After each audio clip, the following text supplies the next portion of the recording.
Yeah, so Envy's playing his cards right now, and hopefully Riza and Mustang can see through it. I mean, I don't know. I mean, yeah, there's a lot happening, and I would say these are some of the most like this. I think these next two are like some of my favorite episodes, and yeah, I just God, I love this freaking series so much. But I don't really have much else to say. I just want to get into it. So this is episode 54, Beyond the Inferno. Was it 54? Yes, it was. 54. Here we go. 1909. Who's that? A war buddy? It's an Ishvalan child. One left dead with nowhere to call home. But the nightmares of what we did in this place are far from over. They'll stay with me for as long as I live. Please burn this off. But how could I ever do something? At least... I may not ever be able to atone, but at least I can destroy the secrets on my back. There can be no more flame alchemists. I'll leave as little trace as I can. I'd have just got it tattooed over rather than burn yourself. It's penance. I think she feels like she needs to pay for what it's wrought unto the world. Because not only has her divulging that secret to Mustang resulted in the deaths of a lot of people, but also her actions have led to the deaths of a lot of people. There's some people who offer flesh, like suffering up as penance to like satiate. Sometimes like an eye for an eye. Kind of, except it's more instead of like someone else taking vengeance, which is the policy of eye for an eye. Instead, it's basically you whip yourself and you basically proselytize yourself to atone for what you've done. Sometimes it's religious. Sometimes it's like a code of honor or a creed that some people have. But for her, I think it's just she just wishes to be done with alchemy. Because her father and also everything that she's done. When it's just us, the Colonel calls me by my first name, Riza. So you two are that close, are you? I lied. But Smart it was woman. still very nice of you to fall for it. I'll dump you at his feet like a rat! Colonel! What in the hell are you doing to my lieutenant?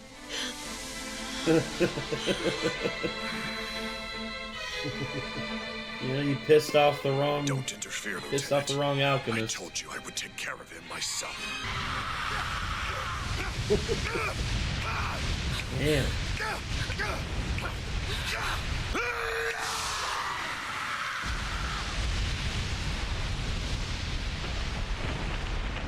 Damn. Jealousy is an ugly thing. The green monster. Burn in hell! And what do you think you're doing?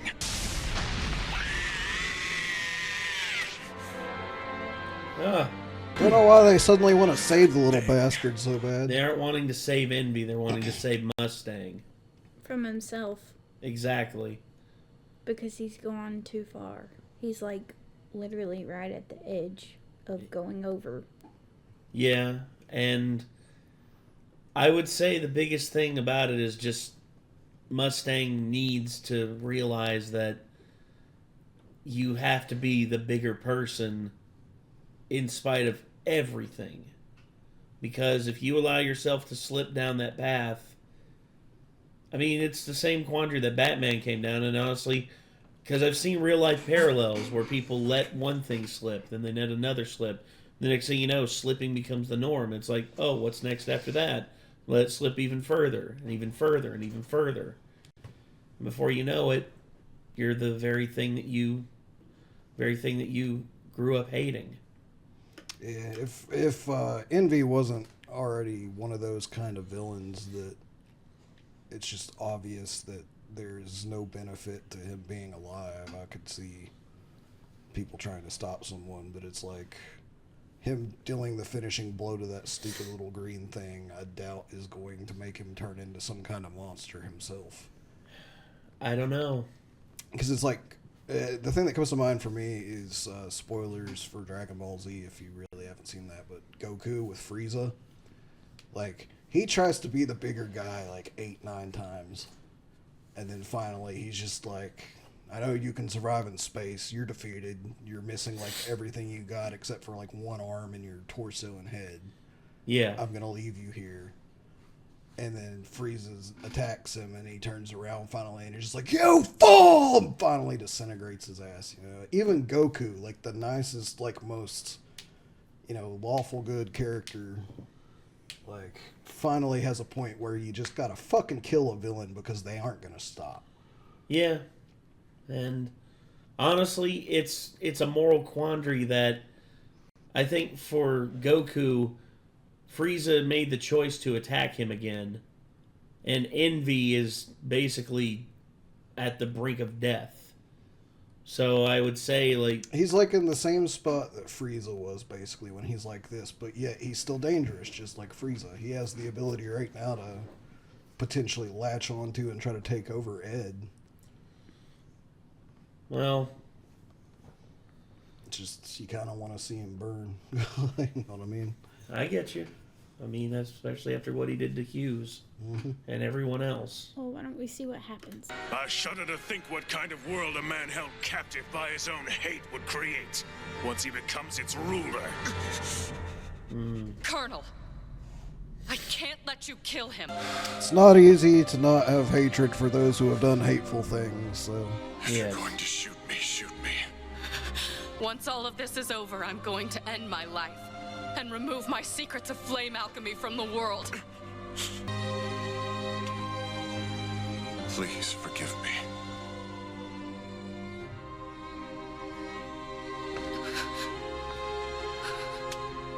You'll never get another chance! This is the perfect time! The ultimate opportunity! Hate and weep! Kill and be killed! Fight each other! Grovel in the dirt! How could you hope to team up? You're jealous of humans, aren't you? Envy. We The humans, namesake. according to you, we're supposed to be nothing when compared to homunculi. When we're beaten down, when we stray and fall, we face the challenge again and again. Our loved ones are always there to pick us back up. I guess we'll see how long this adorable little alliance of yours can hold up. Oh, well, best of luck with that pipsqueak.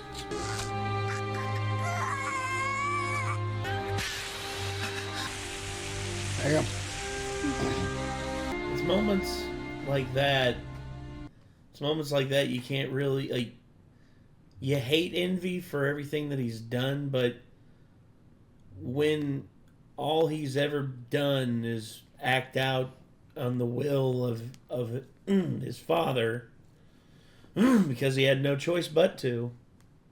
Not saying it justifies everything that he's done, but you feel sort of like a sad, like, longing that maybe if he'd have been treated differently, maybe he wouldn't have had such a resentment for humans instilled into him by his father.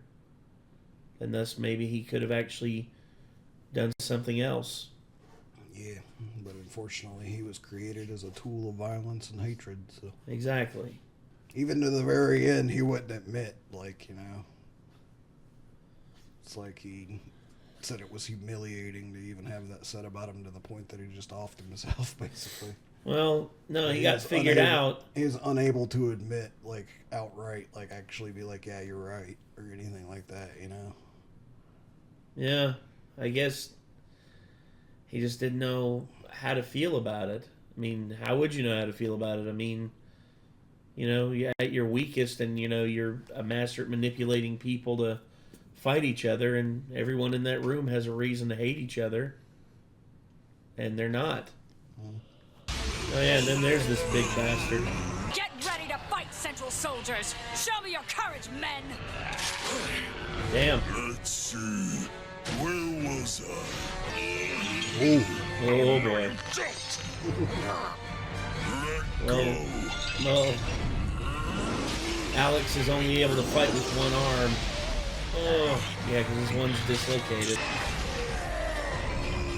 Haha. He used him to put his shoulder back. Shoulder is back. Yep. Yeah. Nice!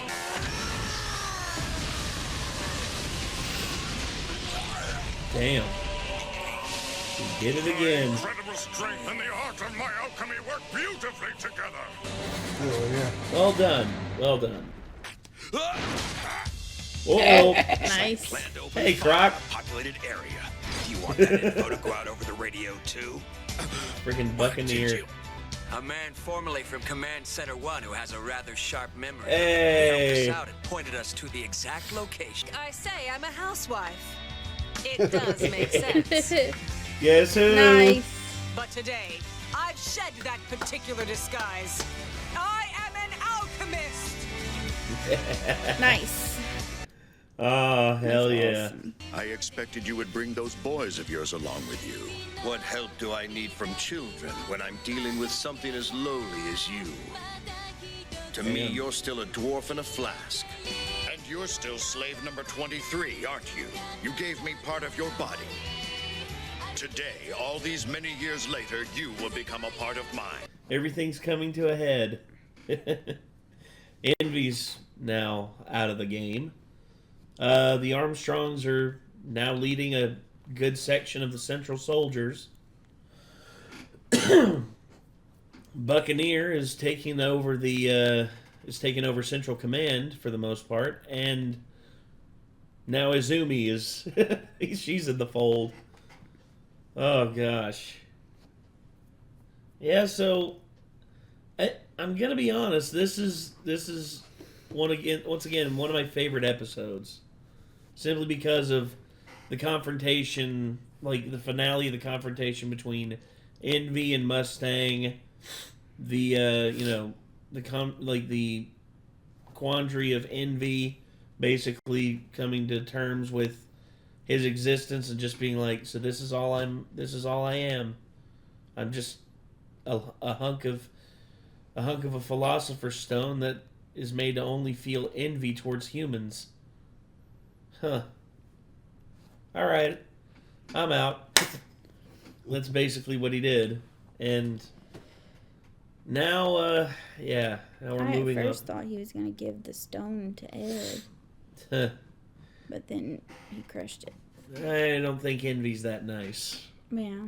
I think Envy still carries the hatred for humans to the point where, even though he's accepted like his lot and where he's at and why he was created, I think even then, he's never going to help humans. He'd kind of rather cease to exist than ponder changing any of his ways or anything. Yeah. And it's sad that he was made that way, and he wasn't really given any other choice but to be that way, and that's shitty. Some bad parenting there, but I'm just gonna be honest, that's bad parenting. Anyway, so I don't think he's really trying to parent them at all. That's true. Like I said, those are just tools to him. Well. Yeah. Greed's the only one that seems to actually kind of think for himself to an extent. Just because of Ling.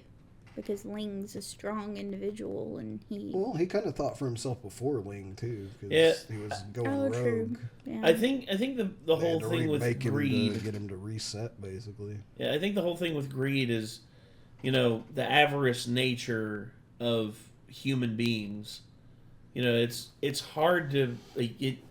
Because we second guess ourselves all the time, especially whenever like our desires are involved. Because, it's like we always ask ourselves like, It's like we say to ourselves, I desire this, and it's like what? It's like I have my morals, but my morals won't get me there.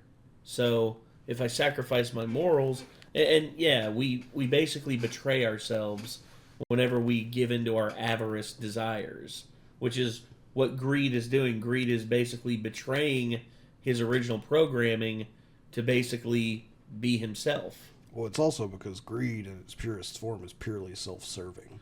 Yes. And therefore, it makes more sense for him to essentially go rogue than it does for him to just blindly serve somebody else, you know?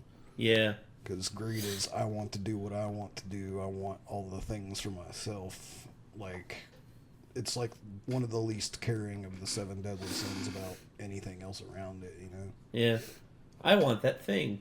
That's basically greed in a nutshell. Mm-hmm. All right. Well, we're going to move on, get into the next one. So until next time, everybody, signing off. I am Nate. I'm Kate. I am Nick. And that's a Bilbo. And we'll see you in the next one. Bye-bye.